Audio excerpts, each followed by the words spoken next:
A perita criminal Amanda Mello revelou o dia que uma mulher acusou um homem negro de ter a abusado sexualmente. Porém, o homem negou que tinha sido ele. Foi coletado amostras de sêmen e foi confirmado que ele não era o culpado. Porém, no tribunal a mulher ainda o acusava do abuso só por ele ser preto. O juiz o condenou injustamente. Porém, meses depois algo muito surpreendente aconteceu. Veja o vídeo até o final e saiba o que aconteceu com ele. Era uma moça que tinha sido estuprada e ela apontou um cara como sendo o seu estuprador. E esse cara foi preso.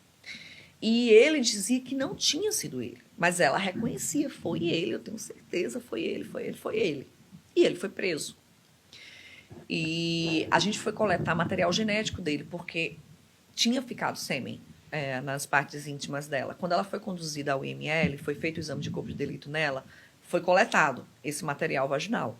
E tinha sêmen. Então a gente sabia que ali a gente tinha o DNA do criminoso. E ele foi preso, esse rapaz, dizendo que não era, que ele era inocente. E quando a gente fez o confronto genético, é tanto que ele cedeu o material dele de livre e espontânea vontade, porque não é obrigado a ceder, Sim. né? Então ele cedeu, porque ele tinha certeza, não fui eu cedo quantos materiais foram necessários. E ele cedeu.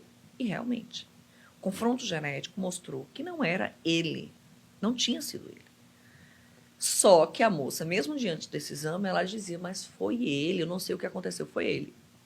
O cara foi a julgamento. Uhum. Mesmo assim, com aquela prova, não arquivaram. Ele foi a julgamento. E, pasme, o juiz o condenou por estupro. E o juiz partiu teve como justificativa a prova testemunhal. Que se ela reconhecia que era ele. Porque assim, o juiz, está no Código de Processo Penal também, ele não está restrito ao laudo, ele não é obrigado a julgar conforme o laudo pericial. Eu até estava vendo um dia desse, uma reportagem, não sei se era o da Atena, que ele falava assim, a prova pericial é a mãe das provas. Faz todo sentido, porque tem um peso muito forte, porque é uma prova científica. Porém, no nosso ordenamento jurídico, processual penal, não existe isso de mãe das provas, porque não existe prova, em regra, mais poderosa que outra. Então, o juiz, ele não está forçado a julgar conforme a conclusão pericial, desde que ele justifique, porque não julgou conforme. E, nesse caso, ele justificou dizendo que era muito forte o depoimento dela, que ela não tinha a menor dúvida de que tinha sido ele e que o condenava com base no reconhecimento dela. E esse rapaz, obviamente, se desesperou e foi para presídio e tudo mais. 4 meses depois, nós atendemos um outro caso que tinha um modus operandi muito similar a esse. Que era assim, a moça estava em casa, o cara entrou dentro da residência e trancou os familiares no quarto. É porque essa primeira moça, ela estava só com uma irmã, que era menorzinha. Então, a irmã nem servia para reconhecer. Mas ele fez novamente isso, pegou quem estava na casa, botou num outro cômodo e estuprou a vítima. Ele só entrava para fazer isso, ele não roubava.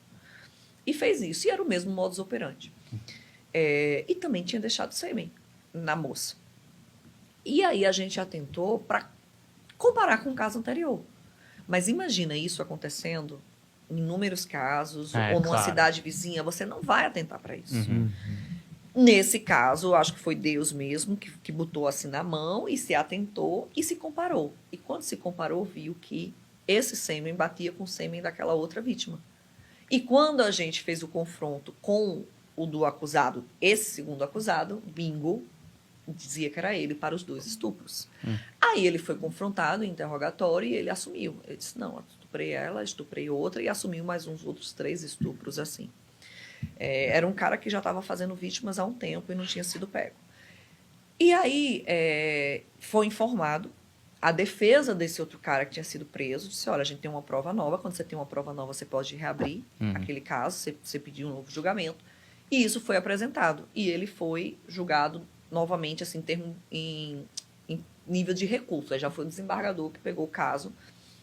E a coisa mais difícil que tem é um juiz querer contrariar outro juiz, né? Diante dessa prova, que foi admitida, o desembargador reconheceu que o cara não tinha estuprado a primeira moça. Mas que isso foi só um acaso. Que o primeiro juiz não tinha errado. Mas que foi um acaso e que por sei lá, obra do destino se conseguiu chegar ao verdadeiro acusado. Ora, obra do destino não era, existia uma prova pericial que já demonstrava que o cara não era culpado. A gente estava usando como base para a condenação, o juiz, no caso, uma prova testemunhal, que é falha, que é cheia de emoção e que pode ser mentirosa muitas vezes. Uai, seu app de vídeos curtos.